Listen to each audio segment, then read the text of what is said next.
مجلس کو بچانا ہے، منبر کو بچانا ہے، مجلس کو بچانا ہے، منبر کو بچانا ہے، مجلس کو بچانا ہے، منبر کو بچانا ہے۔ وَأَعُوذُ بِكَ رَبِّ يَحْضُرُونِ۔ بسم اللہ الرحمن الرحیم۔ الحمد للہ الذی ہدانا لہذا وما كنا لنہتدی لولا ان ہدانا اللہ، لقد جاءت رسل ربنا بالحق، والصلاة والسلام علی سید اسلم ما فی الوجود، سر اللہ کل موجود، نقطۃ دائرۃ الوجود، صاحب لواء الحمد والمقام المحمود، سید عین المجدد والمصطفى الامجد، وابی القاسم محمد۔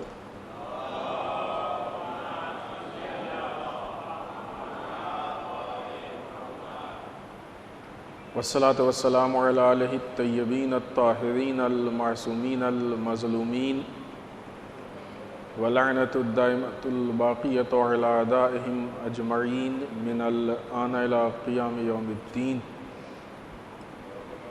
اما بعد فقد قال حسین بن علی علیہم الصلاۃ والسلام: الا ترون الی الحق لا یعمل بہ والی الباطل لا یتناہی عنہ، لیرغب المؤمن فی لقاء اللہ، فإنی لا أرى الموت إلا سعادة والحیاة مع الظالمین إلا برمہ۔ سرکار سید الشہداء کا یہ قول کہ جس میں آپ ارشاد فرماتے ہیں: کیا نہیں دیکھتے ہو کہ حق پہ عمل نہیں کیا جا رہا ہے اور باطل سے نہیں روکا جا رہا۔ ایسے حالات جب پیدا ہو جائیں تو ان حالات میں مومن کو اللہ سے ملاقات، لقائے پروردگار یا موت کی رغبت ہونی چاہیے۔ میں حسین ابن علی ان حالات میں موت کو سعادت کی موت سمجھتا ہوں اور ظالمین کے ساتھ زندہ رہنے کو ذلت کی زندگی سمجھتا ہوں۔ سرکار سید الشہداء کے اس قول کی روشنی میں عدالت پیغام کربلا کے عنوان سے جس گفتگو کا آغاز ہوا تھا وہ آج اپنے چوتھے مرحلے میں تشریف لانے کی۔ صلوات میں محمد و آل محمد۔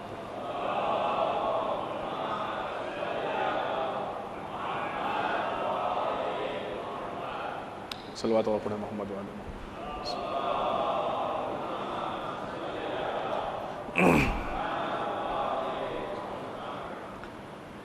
اس سے پہلے کی گفتگو میں جو معروضات ہم نے آپ کی خدمت میں پیش کیے ہیں اس میں عدالت کا مفہوم، بالخصوص عدالت کی قسموں میں سے عدالت اجتماعی یا سوشل جسٹس کہ جس کو اس زمانے میں حکومتوں نے ختم کر دیا تھا، سوشل جسٹس کی تھوڑی سی وضاحت۔ سوشل جسٹس کی وضاحت کے بعد کل کی گفتگو میں اس کے ضمن میں جو پوائنٹس آتے ہیں ان پوائنٹس کو ہم نے آپ کی خدمت میں پیش کیا، اور اس میں آخر میں جہاں پہ وضاحت اس کی ہو رہی تھی اس سلسلے میں کل کی گفتگو میں 2 پوائنٹس کی وضاحت ہو چکی تھی۔ عدالت اجتماعی سوشل جسٹس میں جو چیزیں شامل ہیں یہ کل کی گفتگو میں تقریباً اس پہ بات ہوئی ہے، تھوڑی سی بات رہ گئی ہے کہ جو آج انشاءاللہ ہم پیش کریں گے۔ اور پھر اس کے بعد اس طرف بڑھیں گے کہ اس وقت کی جو حکومتیں تھیں انہوں نے عدالت اجتماعی کے عنوان سے معاشرے کو یا حکومت کو کیا نقصان پہنچایا اور اس کا حکومت پہ کیا اثر پڑتا ہے۔ خوب جو دو پوائنٹ ہم نے کل آپ کی خدمت میں پیش کیے جس کی وضاحت کی، خوب صرف یاد دلا دیں ان دو پوائنٹس کو۔ ایک یہ کہ عدالت یا عدالت اجتماعی اس معنی میں کہ معاشرے کے مختلف طبقوں اور لوگوں کے بیچ میں فرق یا تبعیض کا قائل نہ ہونا، سب کو برابری سے دیکھنا، سوائے اس کے کہ قرآن مجید نے بھی کہا ہے کہ جس کا تقوی زیادہ ہے اس کا مرتبہ یا اللہ کے نزدیک اس کی عزت زیادہ ہے۔ دوسری چیز کہ جس پہ کل وضاحت ہوئی ہے، تھوڑی سی گفتگو ہوئی ہے، وہ یہ کہ عدالت اس معنی میں کہ مختلف طبقے اپنے سے چھوٹے طبقات پہ ظلم نہ کریں، ان کا استحصال نہ کریں، ان کے اوپر زیادتی نہ کریں، یہ عدالت اجتماعی کے تقاضے ہیں۔ یعنی ائمہ اطہار علیہم السلام نے جب حکومت اسلامی کو قائم کیا، یا حتیٰ خود رسول اللہ صلی اللہ علیہ وآلہ وسلم نے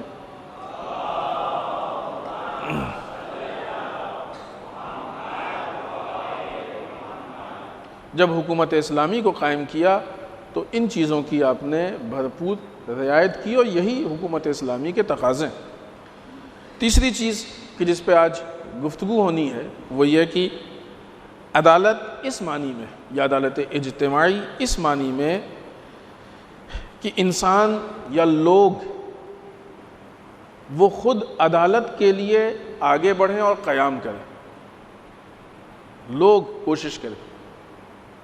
خود یہ عزاداری کیا ہے؟ یہ ظلم کے خلاف ایک احتجاج ہی تو ہے، تو جب ظلم مٹے گا تو کیا آئے گی؟ عدالت ہی تو آئے گی۔ یہ کس کا کام ہے عزاداری؟ صرف حکمران کا کام ہے؟ صرف معاشرے کے بڑے لوگوں کا کام ہے؟ صرف علماء کا کام ہے؟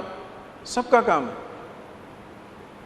یعنی ہر آدمی چاہے عزاخانے میں بیٹھے، چاہے جلوس کی شکل میں باہر آئے، آنے کے بعد ظلم کے خلاف آواز اٹھائے، اور اس طریقے سے ظلم کے خلاف آواز اٹھانا چاہیے کہ جو ستمگر ہیں، جو دشمن ہیں، جو ظالمین ہیں،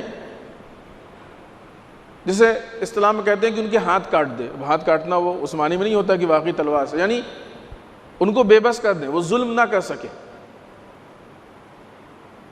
لوگوں کے اوپر زیادتی نہ کر سکے۔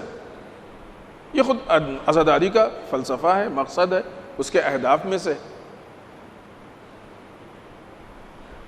آج دنیا میں جو ایک ایسی حالت ہے کہ ایک خاص طبقہ پوری دنیا میں جب جہاں جیسے جس پہ چاہتا ہے ظلم کرتا ہے، بالخصوص مسلمان اس کا شکار۔ اور مشکل اس بات کی ہے کہ بہت سارے مسلمان یا اسلامی ممالک یا اسلامی حکمران ان ساری چیزوں کو دیکھ کے خاموش ہیں۔ اگر کوئی اسلامی حکومت کسی بھی ملک یا کسی بھی فرد کے ظلم میں شامل ہے تو وہ اسلامی حکومت کے تقاضوں کو پورا نہیں کر رہی ہے۔ حتیٰ نہ یہ کہ شامل ہے، اگر کسی کے ظلم پہ خاموش ہے تب بھی وہ اسلامی حکومت کے تقاضوں کو پورا نہیں کر رہی۔ اسلامی حکومت کی شان یہ نہیں ہے کہ کسی پہ ظلم ہو، اسلامی حکومت کا مزاج یہ نہیں ہے کہ کسی پہ ظلم ہو، تو ظلم کے خلاف۔ ہاں، اسلامی حکومت کا مزاج یہ ہے کہ اگر کہیں ظلم ہوتا ہو تو اس کے خلاف بولے۔ بہت سی چیزیں ہیں کہ جن کو پولیٹیکل دنیا نے اصول بنایا ہے، لیکن یہ ایک بہت بڑا مسئلہ ہے۔ ہم لوگوں نے بھی معاشرے میں بھی آپ دیکھیں، خود سے ہم لوگوں نے کچھ قانون بنایا ہے اور پھر اس قانون کے ٹوٹنے پہ ہم راضی نہیں ہوتے، اور کوئی توڑتا ہے تو ناراض ہو جاتے ہیں، ایسے ہونا چاہیے، ویسے ہونا چاہیے، ہم سے لوگ ایسے۔ بعض لوگوں کے اپنے بھی شخصی قانون ہوتے ہیں، ہم سے ملے تو ایسے ملیں، اگر ایسے نہیں ملیں گے تو ہم ناراض ہو جائیں گے، اس طرح سے ہوتا ہے یہ ساری چیزیں۔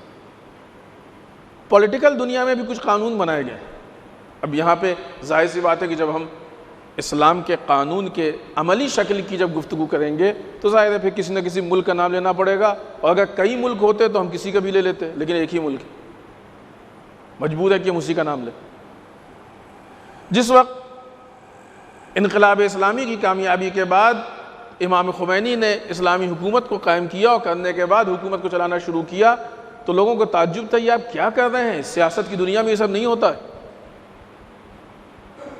سیاست کی دنیا میں اپنی طاقت بنانے کے لیے بہت ساری چیزیں، اب وہ لوگ کہتے ہیں کہ قانون ہے اور ہونا چاہیے، لیکن اصولاً قانون اور حکمت کے خلاف انجام دی جاتی، جھوٹ بولا جاتا ہے۔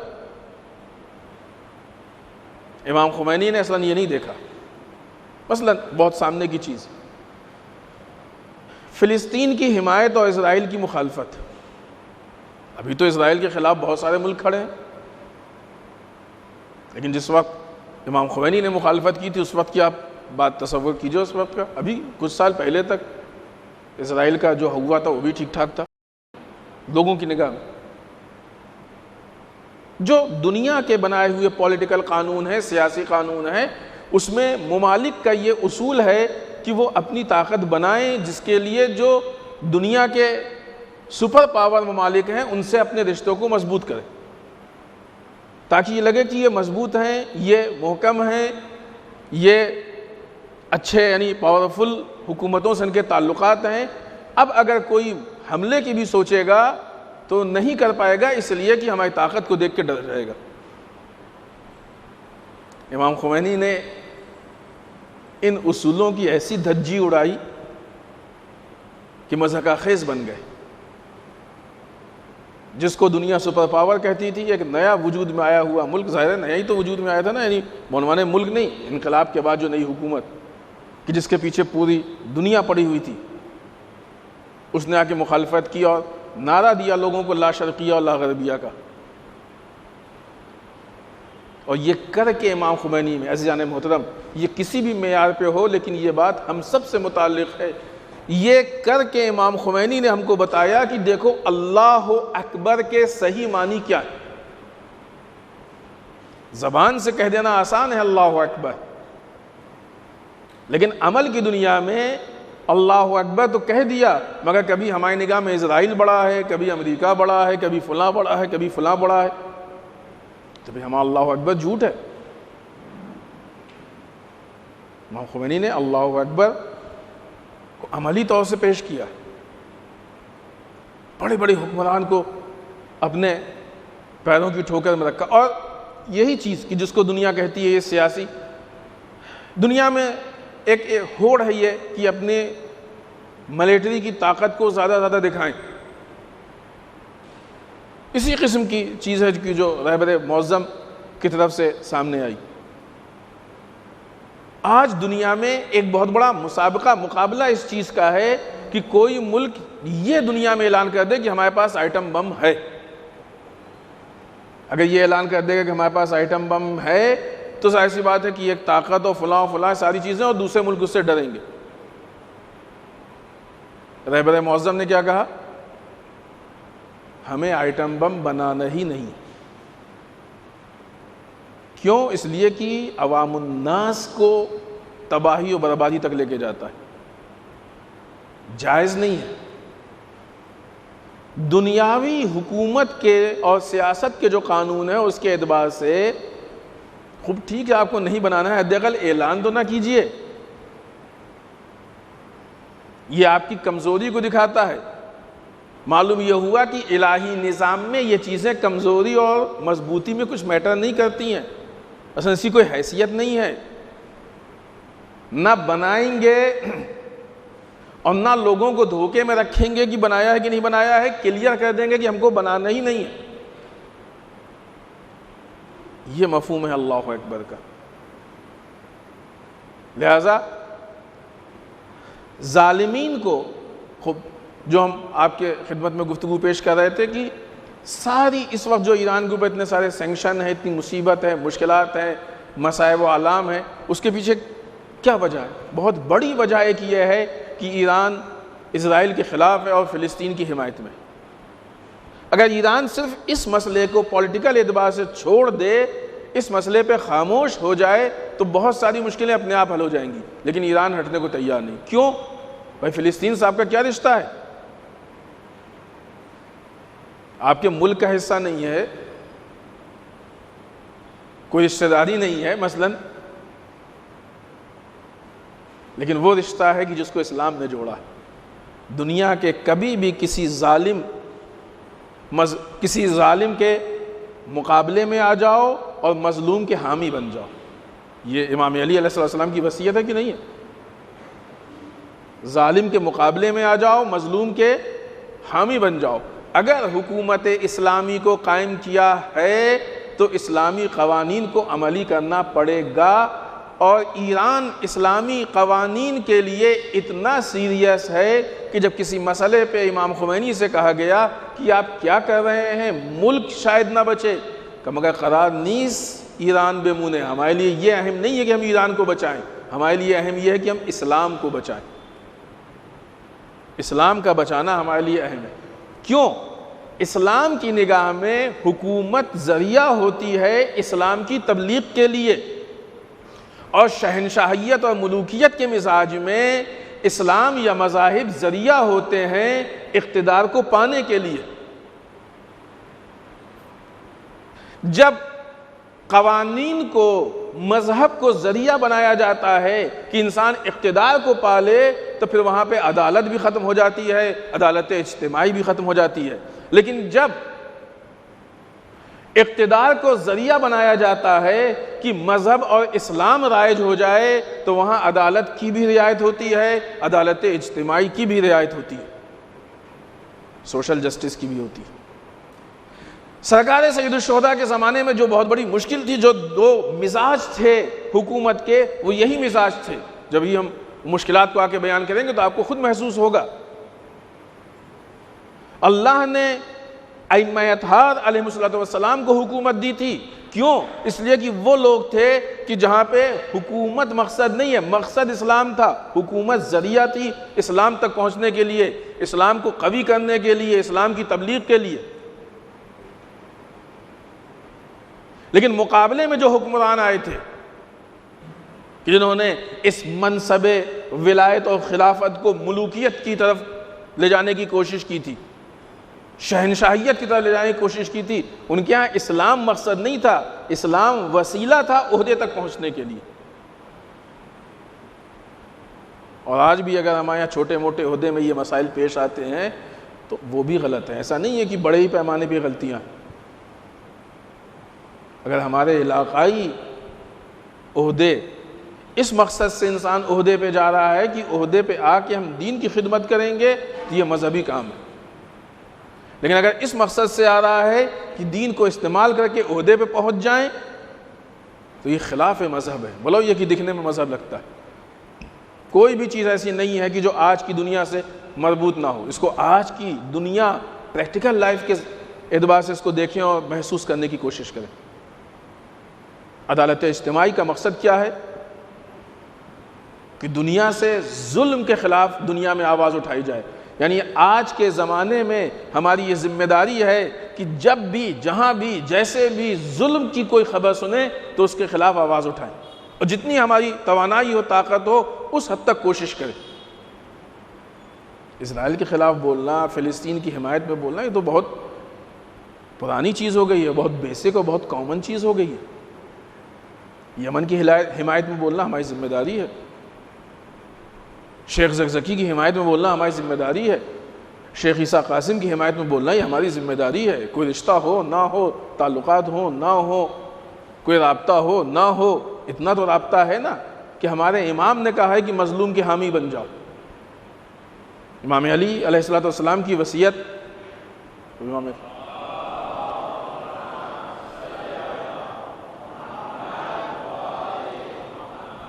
کی وصیت تو یاد ہے نا؟ ابھی علی والے امام علی کی وصیت پہ نہیں عمل کریں گے تو کون کرے گا؟ لہذا عدالت اجتماعی میں اہم ترین چیز یا ایک شق بہت اہم، ظلم کے خلاف آواز۔ ظلم کو اصل میں پنپنے نہیں دینا، اور یہ کام عوام کا بھی ہے، لیکن وہ لوگ کی جو حکمران کی شکل میں ہیں ان کی زیادہ ذمہ داری ہے، جن کی کوئی حیثیت ان کی زیادہ ذمہ داری۔ اس کے بعد کا پوائنٹ بہت زیادہ وضاحت میں جائیں گے تو پھر آگے کی باتیں رہ جائیں گی۔ اس کے بعد کا پوائنٹ لوگوں کے درمیان استقلال اور آزادی کو رائج کرنا۔ خوب کیا مطلب؟ یعنی مزاج کے اعتبار سے بہت سارے جو دوسرے ان کے لوازمات و ضروریات ہیں اس کے اعتبار سے ان کے اندر استقلال، یعنی مستقل ہوں، وہ کسی پہ ڈیپینڈ نہ ہوں، کیونکہ جب بھی کسی پہ ڈیپینڈ ہوں گے تو اس کی مشکلات پیش آتی ہیں، وہ استحصال کرتا ہے۔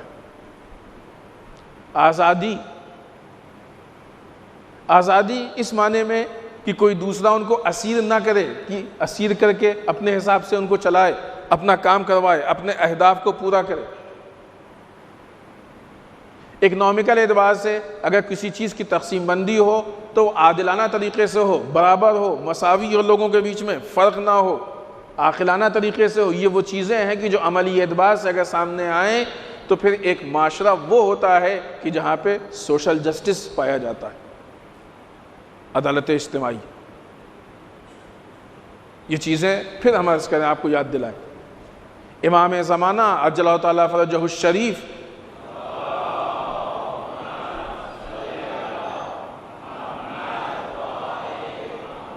کہ جب حکومت آئے گی تو یہی سب ہونے والا ہے، یہی سب ہوگا، عدالت اجتماعی ہوگی۔ اگر ہم ابھی سے عادی نہیں ہوں گے تو ہم بھی اعتراض کریں گے، مولا ایسا کیسے؟ روایت سنا ہے نا، پڑا ہوگا کوئی لینے والا نہیں ہوگا۔ کیوں؟ معجزے سے نہیں لائیں گے امام، یہی عدالت اجتماعی ہوگی۔ جس کا جتنا حق ہوگا اتنا ہی لے گا، اس کے اضافی جو بچا ہوا ہوگا وہ وہیں رکھا رہے گا، پڑا رہے گا، کوئی لینے والا نہیں ہوگا۔ مولا یہ ہمارا حق ہے، ختم، ہم کو ایسا نہیں چاہیے۔ یہ لوگوں کے مزاج میں عدالت اجتماعی ہوگی۔ امام زمانہ کو ہم بلا تو رہے ہیں لیکن پہلے پہچانے تو، معرفت کے ساتھ بلائیں۔ ایسا نہ ہو کہ جب امام آئیں تو ہم کو لگے کہ ارے کون سے حالات پیدا ہو گئے، ان حالات کو ہم نہیں برداشت کر سکتے۔ امام کے آنے کے بعد کیا ہونا ہے؟ وہی ہونا ہے کہ جس کے لیے سرکار سید الشہداء نے قیام کیا ہے، وہی ہونا ہے جس کے لیے صدیقہ طاہرہ نے قیام کیا ہے، وہی ہونا ہے کہ جو مولا کائنات حضرت علی بن ابی طالب علیہ الصلوۃ والسلام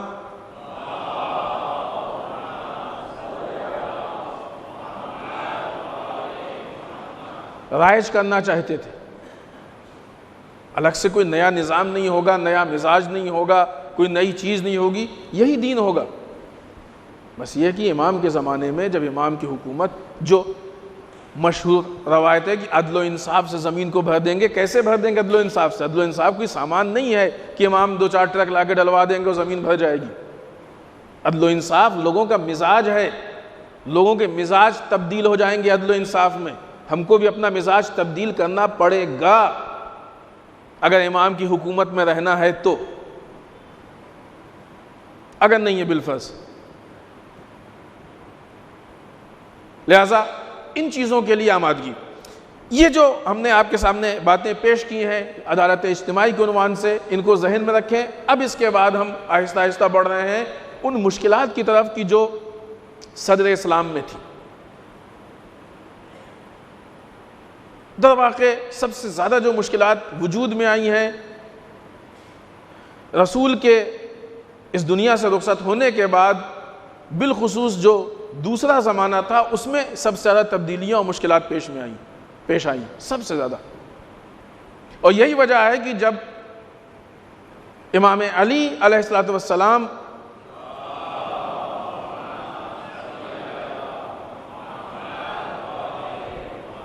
واپس حکومت پہ آئے تو امام علی علیہ السلام کو بہت زیادہ مشکلات پیش آئیں۔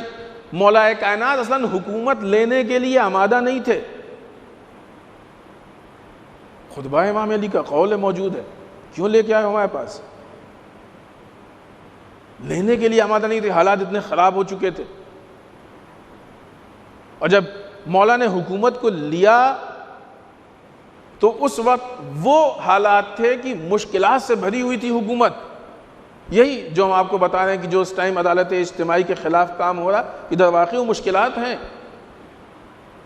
اور یہ وہ مشکلات ہیں کہ جو علی جیسی ذات کی جو کائنات کے لیے حلال مشکلات ہیں اس کے سامنے دشمنوں یہ مشکلات پیش کی کھڑی کی ہیں یہ مشکلات۔ سب سے بڑی چیز جو تھی جو بھی ہم نے عرض کی کہ حکومت کو خلافت کی نوعیت سے ملوکیت کی طرف، خلافت سے تعبیر یہاں پہ کیا ہے؟ رسول اس دنیا سے رخصت ہوئے، انہوں نے اپنا خلیفہ بنایا، جانشین بنایا۔ رسول کے جانشین کا کام کیا ہے کہ جو رسول کی دی ہوئی شریعت ہے اسی کو پریکٹیکلی کر کے آگے بڑھائے۔ رسول کے بنائے ہوئے خلیفہ اور جانشین کو منصب پہ نہیں آنے دیا گیا، اور اس کی جگہ پہ دوسرے افراد آئے۔ انہوں نے جب آ کے حکومت کرنی شروع کی تو قوانین اسلام، عدالت اجتماعی، عدل و انصاف کی رعایت نہیں کی، اور اسی حکومت کو اپنے ذاتی منافع یا اپنے والوں کے منافع کے لیے استعمال کرنا شروع کیا۔ یہ مزاج ملوکیت کا ہوتا ہے۔ ملوکیت میں مادیت ہوتی ہے، ملوکیت میں دکھاوا ہوتا ہے۔ خلافت کے، اب واقعی خلافت کی ہم بات کر رہے ہیں، خلافت کے عنوان سے خلیفہ ایک بوریے پہ بیٹھ کے بھی فیصلے کر لیتا ہے، لیکن ملوکیت میں خلیفہ کو بیٹھنے کے لیے بہت ہی قیمتی تخت چاہیے ہوتا ہے، تاج چاہیے ہوتا ہے، محل چاہیے ہوتا ہے، اب چاہے وہ کسی بھی عنوان سے ہو۔ خلافت معنویت کی بنیاد پہ ہوتی ہے، ملوکیت دکھاوے اور مادیت کی بنیاد پہ ہوتی ہے، جسے آپ شہنشاہیت کہہ سکتے ہیں۔ ان لوگوں نے جو پورے سسٹم کو بگاڑا، آپ سوچئے کتنے بڑے پیمانے پہ پورا سسٹم بگڑا ہوگا، اور یہ بہت زیادہ مدت نہیں ہے۔ اس لیے آپ وہاں سے شروع کریں کہ رسول کے انتقال، وفات اور شہادت کے بعد، ابھی کربلا تک تو اصحاب باقی تھے نا، کربلا کی جب جنگ ہوئی اس وقت بھی رسول کے اصحاب موجود تھے، باقی تھے، تو یعنی اس بیچ اصحاب تو تھے نا، اصحاب تھے، تابعین تھے، اور ابھی تو وہ زمانہ ہمارے خیال سے تبع تابعین کا آیا ہی نہیں تھا۔ اپنے چھوٹے بچوں کے لیے بتا دیں، اصحاب جانتے ہیں جو رسول کے صحابی ہیں، جو رسول کے ساتھ بیٹھے ہوں۔ تابعین انہیں کہتے ہیں کہ جنہوں نے رسول کو نہیں دیکھا، رسول کے ساتھ نہیں بیٹھے، اصحاب کے ساتھ بیٹھے ہیں، ان کو کہتے ہیں تابعین۔ تبع تابعین ان کو کہتے ہیں کہ جنہوں نے نہ رسول کو دیکھا نہ اصحاب کو دیکھا، تابعین کے ساتھ بیٹھے ہیں، ان کو تبع تابعین کہتے ہیں۔ ابھی تبع تابعین کی نوبت نہیں آئی تھی، اصحاب تھے، بہت سے بہت تابعین۔ ابھی تو وہ لوگ تھے کہ جنہوں نے رسول کے ساتھ جنگ کی ہے، وہ لوگ تھے جو جنگوں میں زخمی ہوئے ہیں، وہ لوگ تھے جنہوں نے قربانی دی ہے، وہ لوگ تھے جنہوں نے اسلام کے شجر کے لیے بہت کچھ محنت کی ہے، اپنا خون بہایا ہے۔ ان کے سامنے کے یہ حالات ہیں، ان کے سامنے اسلام میں یہ تبدیلی کی گئی ہے۔ خلافت کو ملوکیت کی طرف لے کے جایا گیا، اور سب سے زیادہ پرابلم دوسرے زمانے میں پیش آئی ہے۔ لہٰذا جب ملوکیت کا مزاج آتا ہے تو ملوکیت کے مزاج میں پھر عدالت اجتماعی نہیں ہوتی ہے، جسٹس نہیں ہوتا ہے، سوشل جسٹس نہیں ہوتا ہے، وہاں پہ شہنشاہیت ہوتی ہے، وہاں فرعونیت ہوتی ہے، وہاں نمرودیت ہوتی ہے، وہاں انانیت ہوتی ہے، میں جو کہہ دوں، میں حاکم ہوں، پھر حاکم کے لیے قانون نہیں ہوتا ہے۔ آج آپ دیکھ لیں سعودیہ کے جتنے قانون ہیں سعودی حکمرانوں پہ لاگو نہیں ہوتے ہیں وہ۔ آج آپ دیکھ لیں سعودی عرب کتنی تیزی سے اس رخ پہ جا رہا ہے کہ قانون اسلام کے خلاف اپنے ملک کا قانون بنا رہا ہے، اور اپنے آپ کو اسلامی ملک بھی کہتا ہے۔ سامنے کی چیز ہے نا، دیکھیے آپ سعودی عرب میں کلب کھلنے پہ اور ڈانس کے سینٹر کھلنے پہ کتنے لوگوں نے اعتراض کیا؟ کیا دنیا کو نہیں معلوم کہ حرام کام ہے جو رائج ہو رہا ہے؟ ابھی جو موجودہ حالات ہیں کہ 7,000 کے آس پاس یہودی وہاں پہ پراپرٹی خریدنے کے چکر میں ہیں، خرید رہے ہیں یا خرید چکے ہیں، جو بھی، کتنے لوگوں کو اعتراض ہے اس پہ؟ مکے میں، سعودی عرب نہیں، مکے میں، مکے کے حالات ہیں۔ مکے میں یہودی جن کے لیے قرآن کی مسلم آیت موجود ہے کہ صاحبان ایمان کے اشد ترین دشمن یہود ہے، کس کو اعتراض ہے؟ کسی کو اعتراض؟ نے کتنی بدعنوانیاں ہے کسی کو اعتراض؟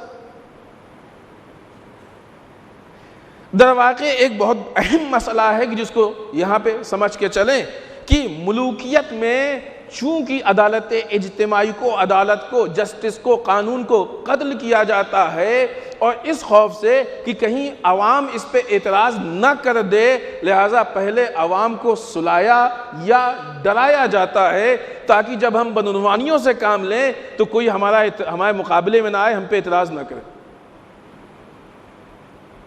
آج انٹرنیشنل لیول پہ پوری دنیا میں عوام کے شعور کو پست کرنے کے لیے باقاعدہ پروگرامنگ کی گئی ہے۔ آج آپ کیا سمجھتے ہیں کہ میڈیا اور سوشل میڈیا پہ یہ جو سیریل آ رہے ہیں، جو فلمیں بن رہی ہیں، جو نئی نئی کہانی آ رہی ہیں، نئے نئے کلپس بن رہے ہیں، کتنے طرح کے شو بن رہے ہیں، یوں ہی بن رہے ہیں صرف اس لیے کہ آپ کا انٹرٹینمنٹ ہو جائے؟ وہ لوگ کہ جو آپ کے انٹرٹینمنٹ سے پیسہ کما رہے ہیں وہ آج ملک کے اعلیٰ ترین افراد میں شمار ہوتے ہیں۔ کون ہیں؟ انٹرٹینمنٹ کرانے والے، ان کو اتنا بڑا سمجھا جاتا ہے۔ انصاف سے آپ بتائیں کہ آج دنیا میں وہ لوگ کہ جو ایجوکیشن میں محنت کر رہے ہیں، ریسرچ کر رہے ہیں، تحقیق کر رہے ہیں، عوام کی خدمت کر رہے ہیں، ان کو دنیا زیادہ احترام سے دیکھ رہی ہے، یا وہ لوگ کہ جو لہو و لعب میں مشغول ہیں، چاہے وہ انٹرٹینمنٹ کرتے ہوں، چاہے وہ گانا گاتے ہوں، چاہے وہ ڈھول بجاتے ہوں، چاہے وہ حرام کام میں ملوث ہوں، ان کو دنیا زیادہ اچھی نگاہ سے دیکھتی ہے؟ شعور پست ہے کہ نہیں ہے پست؟ کتنی ساری باتیں ایسی ہوتی ہیں دنیا، بہت سامنے کی مثال، ابھی تھوڑے ہی مدت پہلے کی بات، جمال خاشقجی کا قتل ہوا، نہایت دردناک طریقے سے ہوا، ایک ملک نے ہنگامہ مچایا، یہ ہوگا، وہ ہوگا، وہ ہوگا، وہ ہوگا، یک بار کی ایسی خاموشی چھا گئی جیسے جمال خاشقجی پھر زندہ ہو گئے ہوں۔ ہوا کہ نہیں ہوا؟ کتنے ایسے واقعات ہیں؟ آپ کو تعجب ہوتا ہے نا کہ ایسا کیسے ہو گیا کہ سارے مسلمان تھے اور جناب فاطمہ کی حمایت میں کوئی نہیں آیا؟ تعجب نا، جن کوفے والوں نے خط لکھا تھا وہی امام حسین کے قتل کے لیے کربلا آ گئے۔ تعجب کی چیز ہے نا، یہ سسٹم بنایا جاتا ہے، یہ سسٹم بنایا جاتا ہے۔ کتنی عالم اسلام میں ایسی مثالیں موجود ہیں۔ رسول اللہ صلی اللہ علیہ وآلہ وسلم نے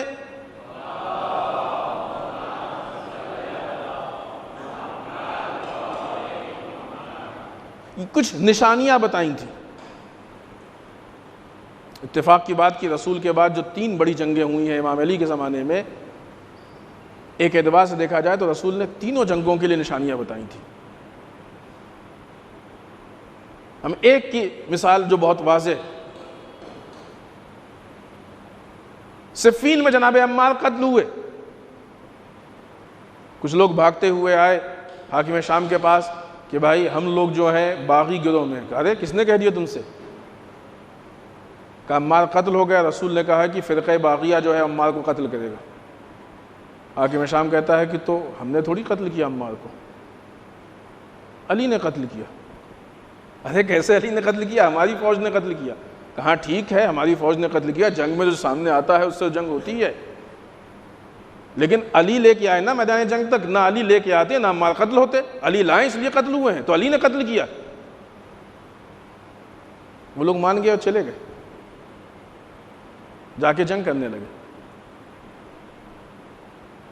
جن لوگوں کا مزاج یہ ہو، آپ ان سے کیا توقع رکھتے؟ یہ ادھر کی بات ہے، اور ادھر کی بات کیا ہے؟ نیزے پہ قرآن دیکھ کے وہ لوگ بہک گئے، امام علی کہتے رہے، غلط ہے۔ یہ لوگوں کا شعور تھا، یہ لوگوں کی بصیرت تھی۔ یہ شعور اور بصیرت جب پست ہو جاتا ہے تو وہ افراد امامت کے کام نہیں آتے ہیں، بلکہ ہو سکتا ہے کہ امامت کے دشمن اور قاتل بن جائیں۔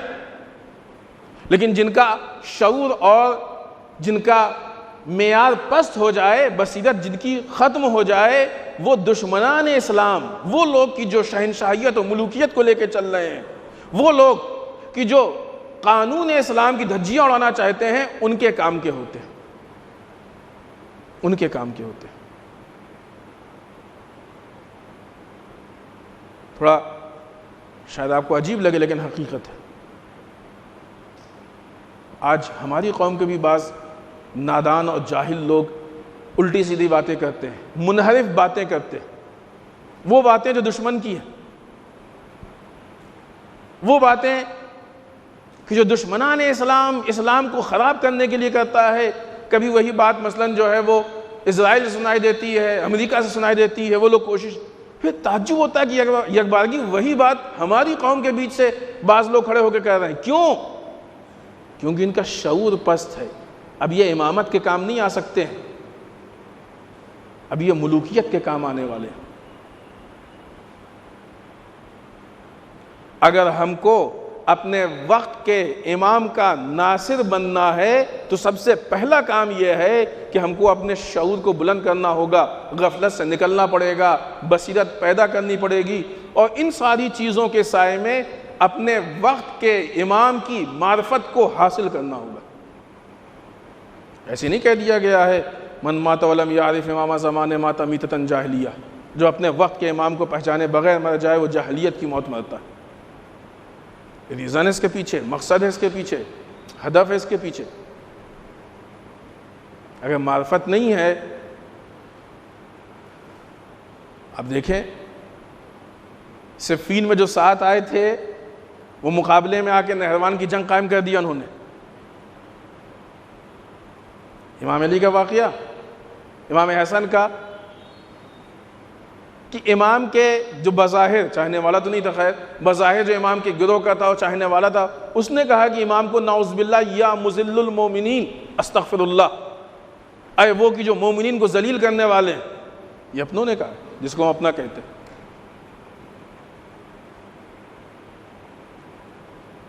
امام جب میدان جنگ میں تھے تو کتنے سردار تھے کہ جو امام کو چھوڑ کے چلے گئے۔ امام حسن کی بات، امام حسین کو جن لوگوں نے خط لکھ کے بلایا تھا وہ سب بھاگ گئے چھوڑ کے، نہیں آئے نصرت کے لیے۔ جب معرفت کے بغیر چاہے انسان امام تک پہنچ جائے یا امام کو اپنے پاس بلا لے، لیکن ضروری نہیں کہ ناصر بن جائے، نہیں بن سکتا ناصر، پہچاننا پڑے گا ہم کو۔ خشک بات ہے، ڈرائی بات ہے جو ہم آپ کے سامنے پیش کریں، لیکن اسی لیے پیش کر رہے ہیں کہ آپ کے ذائقے کو بحال کرنا ہماری ذمہ داری نہیں ہے۔ آپ کے ٹیسٹ کے لیے ہم نہیں آئے، ہماری ذمہ داری نہیں ہے۔ لیکن جو حالات ہیں، جو مسائل و مشکلات ہیں عالم اسلام کے، وہ کھول کے سامنے رکھنا ہماری ذمہ داری ہے۔ یہ خلافت سے ملوکیت کا سفر ہے کہ جو اس وقت پیش آیا، انہی لوگوں تو ہم برا بھلا کہتے ہیں نا، لعنت بھیجتے ہیں۔ جن پہ لعنت بھیجتے ہوں ان کو بھی پہچانے کہ کیوں بھیج رہے ہیں، تاکہ جب بھی ہمارے زمانے اور معاشرے میں ہم کو وہ صفات دکھائی دیں تو ان پہ بھی ہم لعنت بھیجیں، کیونکہ لعنتیں کسی کے نام کی بنیاد پہ نہیں بھیجی جاتی ہیں، لعنتیں کردار اور مزاج کی بنیاد پہ بھیجی جاتی ہیں۔ آئیے، بات بہت آگے الگ نکل گئی، ہم اس کو سمیٹتے ہیں۔ خوب آتے ہیں ان پرابلمز کی طرف۔ وقت تیزی سے گزر رہا ہے۔ ابھی ہم لوگوں نے عدالت اجتماعی کی بعض چیزیں، پوری نہیں ہم کہہ سکتے، ایسا کوئی دعویٰ نہیں، اس کو پہچاننے کی کوشش کری کہ عدالت اجتماعی سوشل جسٹس کسے کہتے ہیں۔ اب آئیے، سرکار سید الشہداء کے زمانے تک، سن 60 ہجری تک، خوب 61 ہجری کے تو آغاز میں ہی شہادت ہو گئی، چلیں 61 ہجری تک، وہ کون سی مشکلات تھی عالم اسلام میں کہ جس کی بنیاد پہ سرکار سید الشہداء عدالت اجتماعی کو دوبارہ احیا زندہ کرنا چاہتے تھے؟ آپ کو یہ اعلان کرنا پڑا، انما خرجت لطلب الاصلاح فی امت جدی، ہم اپنے جد کی امت میں اصلاح کے لیے قیام کر رہے ہیں۔ اصلاح کسے کہتے ہیں؟ یہ مائک اگر آواز آتے آتے اس میں سے آواز آنا بند ہو جائے، اب یہ خراب ہو گیا ہے، اب اس کے اصلاح کی ضرورت ہے۔ جہاں خرابی ہوتی ہے وہاں اصلاح کی جاتی ہے۔ امت رسول میں 50 سال کے عرصے میں کہ ابھی اصحاب بھی زندہ ہیں، اتنی خرابی آ گئی تھی کہ نواسہ رسول کو اصلاح کے لیے اپنا وطن چھوڑنا پڑا، اور پھر اس کے بعد جو مدینے سے لے کے کربلا اور کوفہ شام تک کی قربانیاں ہیں، اتنی عظیم قربانیاں دینی پڑی۔ اگر 50 سال کے عرصے میں امت مسلمہ میں اتنی بڑی تبدیلی آ سکتی ہے تو 1400 سال کے عرصے میں کتنی بڑی تبدیلیاں آ سکتی ہیں۔ یہ مت سوچیں کہ کوئی خرابی نہیں ہو سکتی ہے، نہیں ہو سکتی ہے، ہم کو ٹیسٹ کرنا ہوگا، دیکھنا ہوگا۔ اور جیسا کہ ہم نے عرض کیا کہ آلموسٹ سب سے زیادہ جو مشکلات تھیں، پریشانیاں تھیں، وہ دوسری حکومت کے زمانے سے تھیں۔ آئیے پہلے ہم خوب، جیسے اس سے پہلے ہم نے کہا کہ وہ کچھ پوائنٹس اس کے ہیں، ہم نے عدالت اجتماعی پہ پوری گفتگو نہیں کی، ویسے یہ جو مشکلات ہیں ہم یہ نہیں کہہ رہے ہیں کہ جتنی مشکلات تھیں ہم سب گنائے دے رہے ہیں، نہیں، کچھ گنا رہے ہیں ان میں سے، تاکہ آپ کو اندازہ ہو، تھوڑا تھوڑا لے کے چل رہے ہیں تاکہ کسی حد تک بات پہنچ جائے، کچھ بات آپ تک پہنچا سکے۔ ایک بہت بڑی مشکل کہ جو ان 3 حکومتوں کے زمانے میں رائج کی گئی، اس کے بعد ائمہ کو اس کی وجہ سے مشکل آئی، جس کی وجہ سے عدالت اجتماعی پہ بہت زیادہ اثر پڑا، وہ یہ کہ تبعیض، وہی بات جو ہم نے عرض کی تھی، بعض کو بعض سے الگ سمجھنا۔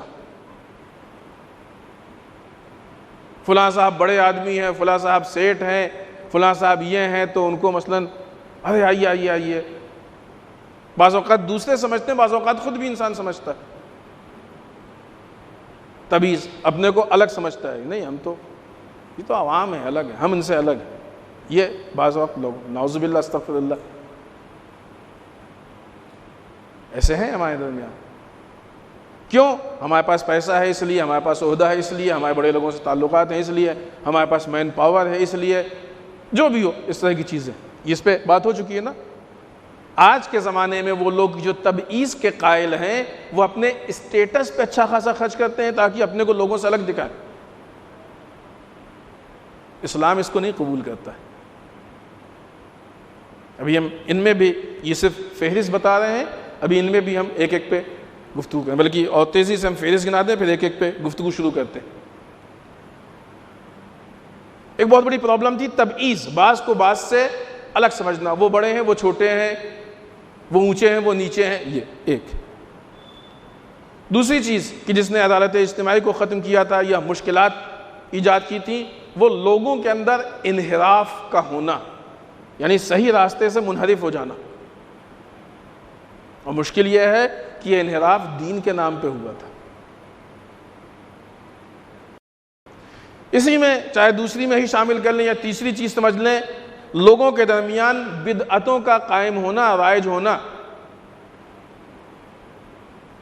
سرکار سید الشہداء امام حسین علیہ السلام نے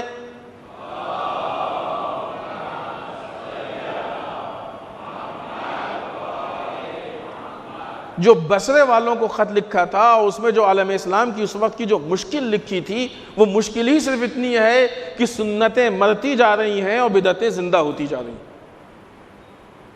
آپ دیکھیں وہ بصرے کا خط، سرکار سید الشہداء نے جو بصرے والوں کے نام خط بھیجا تھا، سنتیں مرتی جا رہی ہیں، بدعتیں زندہ ہوتی جا رہی ہیں، یہ کام انہی زمانوں سے ہوا ہے اور کیا گیا ہے اور کرایا گیا ہے۔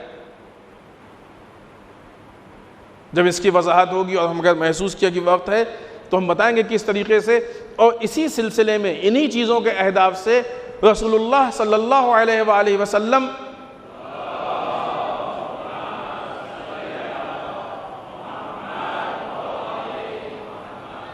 کہ احادیث اور اقوال پہ پابندی لگائی گئی تھی، بین لگایا گیا تھا کہ جو کھلنے اور ساری چیزوں کے ختم ہونے اور عملی اعتبار سے احادیث کے دوسری بار لکھے جانے، ان ساری چیزوں میں تقریباً 1 سینچری 100 سال کا عرصہ گزر گیا تھا۔ آپ دیکھیں کہ کیسا لوگوں کا مزاج ہے۔ جب رسول زندہ تھے تو رسول پہ پابندی تھی، بین تھا، مکے میں، یاد ہے کہ نہیں یاد ہے؟ رسول کو مت سنو، رسول کی باتیں مت سنو، ان کے پاس مت جاؤ، رسول اس دنیا سے گئے، جب رسول نے لوگوں کو تبلیغ کی اور لوگ مسلمان ہوئے، بڑھنے لگے، تو ظاہر سی بات ان کے بس کا نہیں ہوا، لیکن جیسے ہی اس دنیا سے گئے رسول کے اقوال پہ بین لگ گیا۔ اور اگر صحیح معنوں میں دیکھیے تو آج جب رسول کی واقعی تعلیمات بیان کی جاتی ہے تو اس بیان پہ بھی بین لگتا ہے، کیونکہ دنیا کے اندر وہ شعور نہیں ہے یا اتنی شجاعت نہیں ہے کہ اس حق کو سن سکے اور اس کو قبول کر سکے۔ آئے گی بھی بات وضاحت میں انشاءاللہ۔ انحراف و بدعت، اگلی چیز کہ جس نے عدالت اجتماعی پہ، جسٹس پہ، سوشل جسٹس پہ اثر ڈالا، مشکلات کو پیدا کیا، حکومت اسلامی پہ اثر ڈالا، اسلام کو نقصان پہنچایا، وہ یہ کہ جو حاکم و حکام گزرے اس وقت ان کو اسلام سے کوئی آشنائی نہیں تھی، لہذا ظاہر سی بات ہے کہ عہدے پہ آئے ہیں، حکومت پہ آئے ہیں، کچھ تو کریں گے، خالی تو نہیں بیٹھیں گے، لہذا انہوں نے جو کام کیا وہ اسلام کے لیے مفید نہیں تھا، اور ایسے کام کی جو اسلام کے لیے نقصان دہ تھے۔ وضاحت آئے گی تو وہ بھی آپ کے سامنے پیش کریں گے۔ خود بنی امیہ کا وجود اسلام، سوشل جسٹس، ان ساری چیزوں کے لیے نقصان دہ تھا، خطرہ تھا اور ایک مشکل تھا، کیونکہ بنی امیہ میں باقاعدہ گروہ بندی تھی بنی امیہ کی، یہ ایک مشکل اور مصیبت تھی۔ مولا کائنات کے زمانے میں پے در پے 3 جو بڑی جنگیں ہوئی ہیں، اس کے علاوہ بھی ہوئی ہیں جنگیں، 3 جو بڑی جنگیں ہوئی ہیں، ان جنگوں نے بھی بہت نقصان پہنچایا اور اس کے بہت اثرات آئے۔ ان ساری چیزوں کے بعد رسول کا کام کیا تھا، امام علی کا کام کیا تھا کہ آہستہ آہستہ لوگوں کے شعور کو بلند کرتے جائیں۔ رسول نے اپنے زمانے میں لوگوں کے شعور کو بلند کیا، اس کے بعد پھر شعور کو پست کیا جانے لگا، اتنا پست ہو گیا کہ جب امام علی حکومت پہ آئے تو امام علی کو اپنے عہدوں کے لیے صالح افراد کم محسوس ہوئے،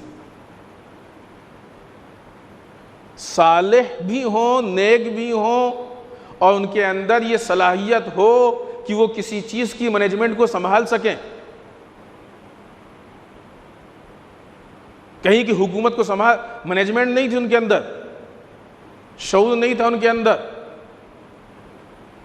امام علی کو افراد کم محسوس ہو رہے تھے۔ تاریخ اس بات کی گواہ ہے کہ بعض ایسے افراد تھے کہ جن سے مولا خود راضی نہیں تھے،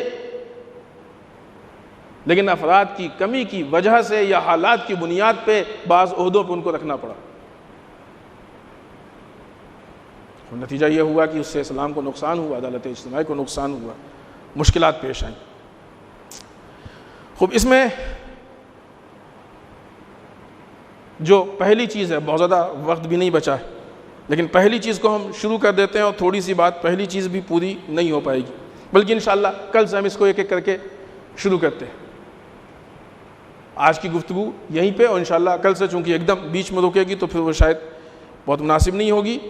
جو پہلا پوائنٹ ہے تبعیض کا، کہ کس طریقے سے لوگوں میں تبعیض، اس کے اثرات کیا تھے، کیسے پیش کیا گیا، اور یہ واقعی ایک بہت بڑی مشکل اور ان حکومتوں کے ایک بہت بڑے کام کے شکل میں سامنے آتا ہے۔ انشاءاللہ کل ہم اس پہ گفتگو کریں گے۔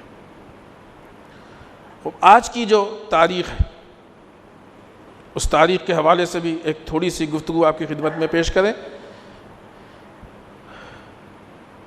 آج ہماری گفتگو سرکار سید الشہداء کے عزیز ترین صحابی اور ناصر جناب حبیب بن مظاہر پہ ہونے۔ 1-2-3 منٹ میں جناب حبیب کے بارے میں تھوڑی سی بات پیش کر لیں، اور یہی سوچ کے ہم نے اس کو ابھی چھوڑا ہے کہ بات کر لیں، اس کے بعد انشاءاللہ مسائل۔ جناب حبیب کو جب سرکار سید الشہداء نے خط لکھا ہے تو اس میں جناب حبیب کی 3 صفتیں لکھی۔ اگر ہمارے جوان، ہم سب بزرگوں کو اس لیے نہیں کہتے کہ یقیناً وہ ان چیزوں کو اپنا چکے ہیں اور جسارت نہیں کر سکتے ہم، اس لیے ہم جوانوں سے یہ باتیں کرتے ہیں، ہم بھی اس میں شامل ہیں کہ اگر جناب حبیب کے ان صفات کو اختیار کر لیں تو آج کے وقت کا ہمارا امام ہماری بھی ویسے ہی تعریف کرے گا جیسے اس وقت کے امام نے حبیب کی تعریف کی تھی۔ تو اس کا مطلب یہ نہیں کہ جناب حبیب میں یہی 3 خاصیتیں تھیں، اور بھی تھی، اور ساری خاصیتوں کی بنیاد علم تھا، علم، رجل فقیہ، یہ خاصیتیں بھی اسی بنیاد پہ تھی۔ سب سے پہلا کام یہ کہ ہم ایجوکیشن اور تعلیمات پہ کام کریں اپنے۔ جب تک ہمارے پاس علم نہیں ہوگا، نہیں ہو سکتا کہ جاہل اسلام کو صحیح سے سمجھ لے۔ بغیر علم کے کیا سمجھیں گے؟ ایک جاہل انسان کو امام کی معرفت حاصل ہو جائے، جتنا علم ہوگا اس حد تک معرفت حاصل ہوگی۔ اگر کسی کے پاس بالکل علم نہیں تو کیا معرفت حاصل کر پائے گا؟ وہ اپنے اسی حساب سے بات کرے گا۔ تو بنیادی چیز جو جناب حبیب کے اندر وہ علم، ایجوکیشن، رجل فقیہ۔ اس ایجوکیشن کی بنیاد پہ جو صفات تھیں، سرکار سید الشہداء نے خط لکھا کہ اے میرے حبیب، میرا رشتہ رسول اللہ صلی اللہ علیہ وآلہ وسلم سے تم جانتے ہو۔ یہ رشتہ نہیں ہے کہ صرف نواسے اور نانا کا رشتہ ہے، یہ معنوی رشتہ بھی ہے، جس کو خود رسول نے مختلف جگہوں پہ ظاہر کرنے کی کوشش کی۔ پہلی صفت معرفت، کیا رشتہ ہے رسول کے اور امام کے بیچ میں۔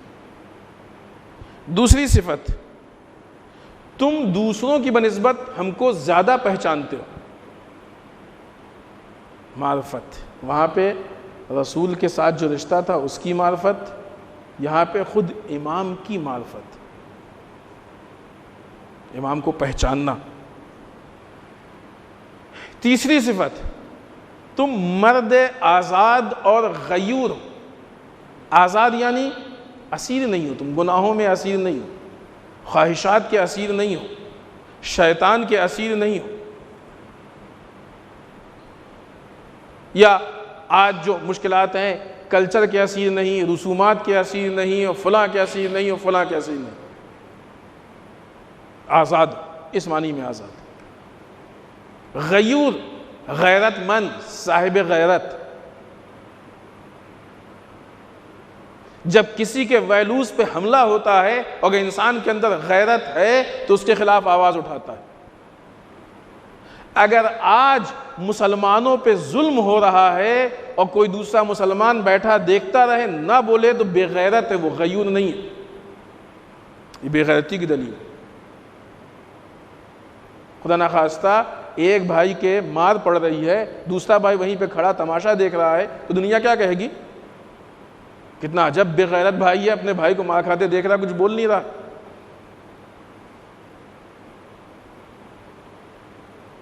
یہ غیرت ہے۔ غیرت کا تقاضا ہے کہ انسان بدعنوانیوں اور غلطیوں کے خلاف آواز اٹھائے اور بولے۔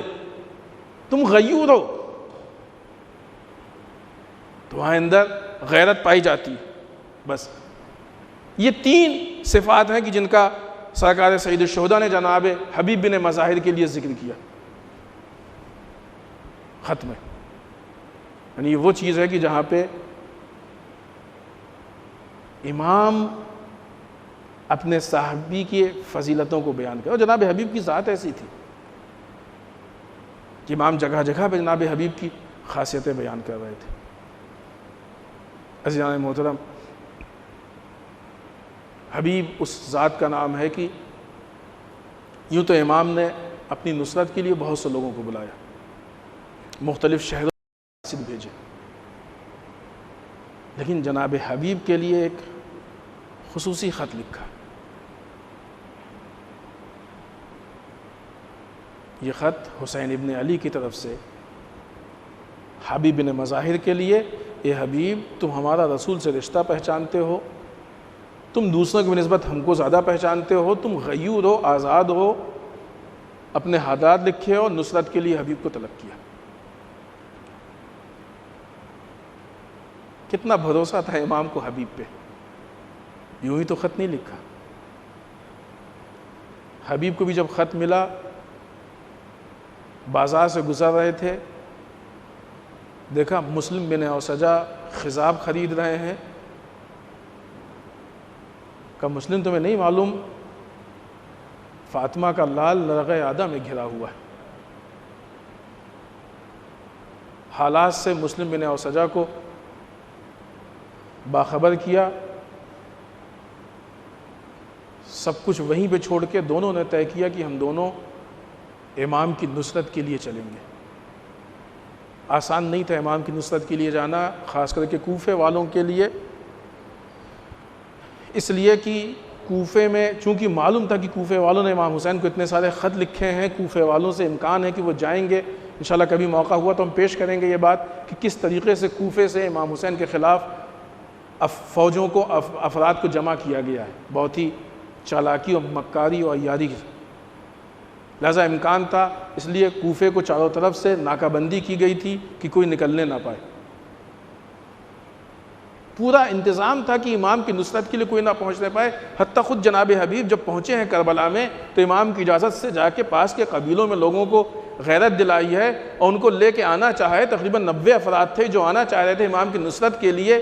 یزید کی فوج کو معلوم ہوا تو یزید کی فوج کا ایک ٹکڑی 400 افراد پہ مشتمل گئی اور جا کے جنگ کر کے ان کو واپس بھیج دیا، آنے نہیں دیا ان کو۔ پوری کوشش تھی کہ امام کی فوج تک، امام کے لشکر تک، امام کے اصحاب تک کوئی نہ پہنچنے پائے، لہذا جناب حبیب کے لیے سخت تھا۔ روایت میں ہے کہ کچھ لوگوں کو ساتھ لے کے آئے۔ جناب حبیب اور جناب مسلم نے طے کیا شام میں یا رات کی تاریکی میں غیر معروف راستوں سے ہوتے ہوئے کسی طریقے سے کوفے سے نکلے، اور نہ یہ کہ نکلے بلکہ راستے میں بھی ایسے راستوں کا انتخاب کیا کہ لوگوں کو معلوم نہ ہونے پائے کہ حبیب کہاں جا رہے ہیں۔ ان حالات میں ہوتے ہوئے حبیب اور ادھر امام کا ایسا انتظار تھا۔ مسئلہ صرف خط کا نہیں ہے، روایت میں یہ بھی ہے کہ ایک مقام پہ جب یہ قافلہ رکا تو سرکار سید الشہداء نے جتنے افراد تھے ان کو ایک ایک علم تقسیم کیا اور ایک علم بچ گیا، کہا اس کو رکھ دو۔ کسی نے پوچھا کہ مولا یہ کس کے لیے ہے؟ کہا اس کا لینے والا عنقریب آنے والا ہے۔ کتنا انتظار تھا امام کو اپنے اس بچپن کے دوست حبیب بن مظاہر کا۔ عزیزان محترم، لیجئے وہ حبیب کہ جو امام کی یاد میں تڑپ کے کوفے سے نکلے تھے، وہ تاریخ آئی کہ جب حبیب کربلا پہنچے۔ کربلا میں یہ عالم تھا کہ جب سے یہ اہل حرم کے خیمے نصب ہوئے تھے، یزیدی فوج کی جو ٹکڑیاں آتی تھیں ان کو یہ کہا جاتا تھا کہ میدان کربلا پہ تیزی سے گھوڑوں کو دوڑاؤ۔ جب یہ تیزی سے گھوڑے دوڑتے تھے اور گھوڑوں کی ٹاپوں کی آواز پیدا ہوتی تھی تو عورتیں اور بچے دہل جاتے تھے۔ پوچھا جاتا تھا کہ کون آیا ہے تو معلوم یہ ہوتا تھا کہ یزید کے لشکر میں فلاں کا یہ ایک سپہ سالار ہے، اس کی فوج آئی۔ جب بھی سوال ہوتا تھا معلوم ہوتا تھا کہ یزید کے لشکر میں فلاں آیا ہے۔ عزیزان محترم، اتنے سارے عرصے کے بعد ایک بار جب ثانیہ زہرا کو یہ محسوس ہوا کہ باہر خیمے میں کچھ چہل پہل ہے، کہا فضہ جا کے دیکھو یہ کیسی چہل پہل ہے۔ فضہ نے آ کے بتایا کہ بی بی آپ کے بھائی کے بچپن کے دوست حبیب بن مظاہر حسین ابن علی کی نصرت کے لیے آئے ہیں۔ عزیزوں، ثانیہ زہرا نے کہا اے فضہ جاؤ جا کے حبیب کو ہمارا سلام کہہ دو۔ یہ چھوٹی بات ہے عزیزان محترم، شاید اسی لیے امام نے کہا تھا حبیب تم سب سے زیادہ ہم کو پہچانتے ہو، شاید اسی لیے کہا تھا کہ تم آزاد و غیور ہو، غیرت ہے تمہارے اندر۔ کتنی غیرت تھی حبیب کے اندر کہ جب یہ سلام فضہ کے ذریعے حبیب تک پہنچا تو روایت میں ہے کہ حبیب نے اپنے آپ کو زمین پہ گرا لیا، منہ پہ تماچے مارنے لگے، خاک اڑانے لگے کہ اب یہ وقت آ گیا کہ اب آقا زادیاں غلاموں کو سلام کہلائیں۔ یہ حبیب کی غیرت کا عالم تھا۔ اے مولا حبیب، ابھی تو یہ حسین کا خیمہ ہے، ثانیہ زہرا اپنے خیمے کے اندر ہیں، آپ نے تو ثانیہ زہرا کی آواز بھی نہیں سنی، فضہ کے واسطے سے ایک سلام آیا تو آپ برداشت نہ کر سکے۔ اے حبیب، اگر آپ کوفے اور شام کے راستے میں ہوتے جہاں سر پہ چادر نہیں تھی، نامحرموں کا مجمع تھا، زینب سب کے سامنے خطبہ کہہ رہی تھی، آپ کی غیرت کیسے برداشت کر سکتی؟ عزیزان محترم، حبیب امام کے لشکر سے آ کے ملے، اتنی عظیم شخصیت تھی کہ امام نے حبیب کو میمنے کا سردار بنایا۔ میمنے کا سردار تھا روز عاشورہ جنگ ہو رہی تھی، حبیب کی شہادت کے لیے 2 روایتیں ہیں، ایک روایتیں پیش کرتے ہیں، آپ کی آوازیں بلند ہو گئی کہ عزیزوں جس وقت روز عاشورہ ظہر کا وقت نزدیک آیا، ابو ثمامہ امام کے پاس آئے، مولا وقت نماز ہے، ہم چاہتے ہیں کہ آپ کے ساتھ نماز پڑھ لیں۔ امام نے ابو ثمامہ کو دعا دی اور اس کے بعد کہا جاؤ ان اشقیاء سے اجازت لے لو کہ ہم نماز پڑھ لیں۔ حبیب آگے بڑھے، اب جو آگے بڑھے تو ایک مرتبہ حسین ابن نوین نے کہا حسین تم نماز پڑھو یا نہ پڑھو تمہاری نماز قبول نہیں ہوگی۔ ہو سکتا ہے کہ یہ جملہ شاید ہم لوگوں کو پریشان نہ کرے، لیکن حبیب جیسا غیور برداشت نہ کر سکا۔ اے شرابی تیری نماز قبول ہوگی، نواسہ رسول کی نماز قبول نہیں ہوگی۔ تلوار نکال کے وہیں پہ جنگ شروع کر دی، اس جذبے کے ساتھ جنگ کی کہ 62 سپاہیوں کو واصل جہنم کیا۔ ایک مرتبہ سپاہیوں نے حبیب کو گھیر لیا، ایک سپاہی نے حبیب کے سر پہ تلوار ماری، دوسرے نے نیزہ مارا، حبیب گھوڑے پہ سنبھل نہ سکے، زمین پہ آئے، لیکن ہڈیوں میں اتنا دم تھا کہ پھر چاہتے تھے کھڑے ہو کے جنگ کریں، لیکن آزادارو پھر وہ ملعون حسین ابن نمیر آگے بڑھا، ایک ایسی تلوار ماری کہ حبیب شہید ہو گئے۔